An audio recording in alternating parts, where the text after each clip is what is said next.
If you're about to spend $30, $40, maybe $50,000 on a used ute in Australia, please do not click away right now, because what I am about to share with you could literally save you from making one of the most expensive mistakes of your life. We physically went out, we inspected 6 used utes, we looked underneath them, we checked their service history, we sat inside them, we drove them, and honestly, 2 of them stood out so immediately and so clearly that we knew within the first few minutes of inspection that they were in a completely different league from the rest. So if you are in the market for a second-hand ute right now, or even if you are just thinking about it, this video is going to walk you through everything we found, everything we checked, and exactly which 2 vehicles left us genuinely impressed. Stay with me, because this is going to be worth every single minute of your time. Welcome back to the Drive Intel. I am so glad you're here today. If you're new to this channel, this is where we break down real car buying decisions with actual research, actual inspections, and zero fluff. We do not just talk about specs on paper. We get our hands dirty so you do not have to.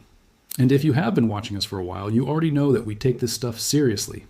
Before we go any further, if you find this kind of content helpful, please hit that like button right now and subscribe to the Drive Intel so you never miss when we drop something like this.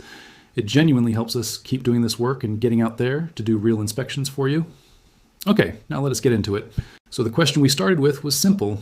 Which used utes in Australia in the current market are actually worth buying without a massive risk hanging over your head? And let me be honest with you, the used ute market in Australia right now is a bit of a minefield.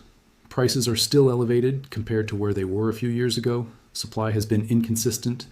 And there are a lot of vehicles out there that look perfectly fine in photos, but tell a very different story when you are standing right in front of them.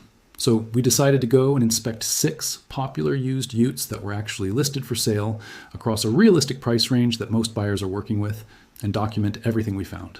The 6 utes we inspected were the Toyota HiLux, the Ford Ranger, the Isuzu D-Max, the Mitsubishi Triton, the Volkswagen Amarok, and the Mazda BT-50. All of them are popular choices, all of them show up constantly in used car listings, and all of them have strong reputations on paper. But paper reputations and real-world condition are 2 very different things, as we were about to find out. Let us start with the vehicles that did not impress us, because I think that context is just as important as the good news. The Mitsubishi Triton we inspected was priced attractively, which is usually the first thing that gets buyers excited. It looked clean in the photos, had a reasonable kilometer reading, and the seller had described it as being in excellent condition. But when we got there and started going through our checklist, a few things came up that gave us pause. The first thing we noticed was inconsistency in the panel gaps around the rear passenger door. Now on its own, that might not mean much, but combined with some paint texture differences we spotted under certain lighting angles, it was enough to make us reach for a paint depth gauge. And sure enough, the readings were telling a story. There had been some kind of panel repair work done on that side of the vehicle. Not catastrophic, not necessarily unsafe, but completely undisclosed by the seller. And that right there is where used car buying gets dangerous. If a seller is not upfront about cosmetic repairs, what else are they not telling you? We also found that the service history on the Triton had a gap of almost 14 months and around 22,000 kilometers where there was no documented service at all. In a diesel ute that is doing real work, that is a serious concern. Diesel engines are tough, but they need regular oil changes and attention, especially if they are towing, hauling loads, or spending time on unsealed roads. A gap like that means we have no idea what that engine went through during that period, and that uncertainty adds a real risk premium to that purchase. The Volkswagen Amarok was one that genuinely surprised us, and not in a good way. The Amarok has a really passionate following in Australia, and for good reason when it is in good shape. It drives beautifully, it has a strong turbocharged engine, and it feels premium in a way that most of its competitors just do not. But the example we inspected had clearly been worked hard, and while that is not automatically a deal breaker in a ute, the condition of the rear tray, the suspension, and some concerning sounds we heard during our test drive told us this particular vehicle needed more attention than its asking price accounted for. There was a noticeable clunk from the rear suspension over certain surfaces that we were not comfortable with, and getting that properly diagnosed and repaired could easily run into several $1,000s. The seller was firm on price and not particularly open to negotiation, which made the whole thing feel off. The Mazda BT-50 we inspected was the most straightforward disappointment. It simply had not been maintained well. Dirty cabin, worn seat bolsters, a check engine light that had apparently been reset before we arrived, but came back on during our test drive, and tires that were uneven in wear, suggesting alignment or suspension issues that had been ignored for a while. The BT-50 can be a genuinely solid vehicle. It shares a lot of its engineering with the Isuzu D-Max, but the specific unit we looked at needed too much work to be a confident purchase at its listed price. Now let us talk about the Ford Ranger. This one is interesting because the Ranger consistently tops the sales charts in Australia, and the used market reflects that popularity with prices that are almost stubbornly high. The Ranger we inspected was well presented, had a tidy service history, and drove without any obvious complaints. But here's the thing. For what it was being asked for, there were other options we inspected that we felt offered more genuine value. The Ranger was good, it just was not exceptional relative to its price in this particular case. And when you are spending that kind of money on a used vehicle, you want to feel like you're getting something that stands out, not just something that is acceptable. And that brings us to the two vehicles that genuinely stood out. And I want to take some time here because I think the details really matter and I want to give you the full picture. The first one is the Toyota HiLux. Now, before anyone rolls their eyes and says, of course it is the HiLux, hear me out. Because the reason it stood out was not just because of its reputation. It was because of very specific things we found during our inspection that gave us real confidence. The HiLux we inspected was a SRR5 variant, sitting at around 135,000 kilometers. For a HiLux, that is not particularly high if it has been maintained properly, and this one had been. The service history was complete and consistent, stamped at every interval, with the same dealership handling most of it. That kind of consistency is something you genuinely love to see because it means someone cared about this vehicle. Underneath, the chassis and the body were clean. No significant rust, no improvised repairs, no signs of hard off-road abuse that had been left unattended. The diff boots were intact, the brake lines looked good, and the exhaust was solid. The paint depth readings were consistent all the way around, which tells you the vehicle has not had any significant panel work done. The interior was worn in the way a working vehicle should be worn, honestly and evenly, not neglected. The engine started cleanly, idled smoothly, and there was no smoke on startup or underload. On the test drive, it performed exactly how you would want it to. No surprises, no warnings, no hesitation. Just a vehicle that has been used and cared for. What also struck us was that the pricing on this HiLux, while not cheap, was honest relative to its condition. There are a lot of used HiLux listings in Australia right now where sellers are asking peak prices for vehicles that do not justify it.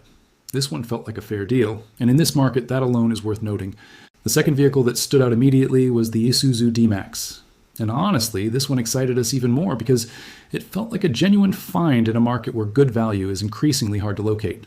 The D-Max we inspected was a 2021 model, which already puts it in the generation that got the significant engineering refresh with around 89,000 kilometers on the clock.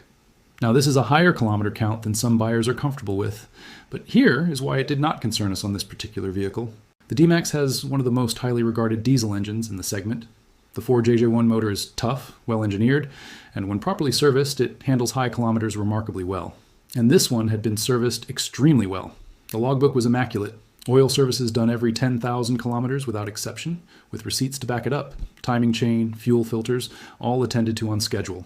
This was clearly not a vehicle that had been neglected and then cleaned up for sale. The history was genuine.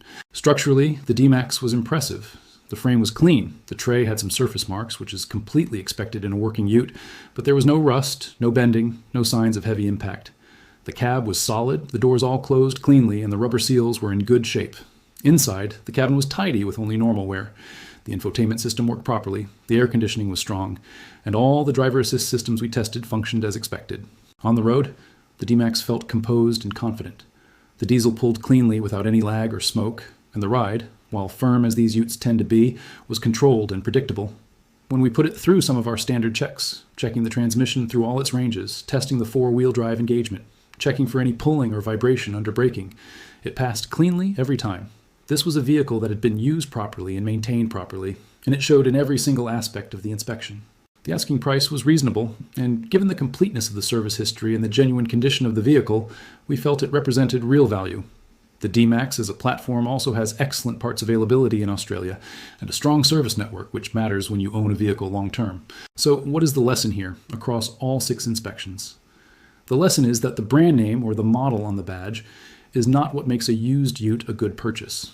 It is the specific history, the specific condition, and the honesty of the specific transaction. We inspected a HiLux and a D-Max that stood out not because they are famous names, but because the people who owned them before actually looked after them. And we inspected a Triton and an Amarok with great reputations that fell short because of how they had been treated. When you go to inspect a used ute, come with a paint depth gauge or take someone who has one. Come with a comprehensive checklist. Ask for the full service history before you even arrange a viewing.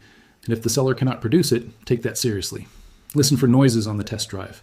Check underneath the vehicle. Look at the tires not just for depth, but for wear patterns. Look at the rubber seals, the door gaps, the underbody.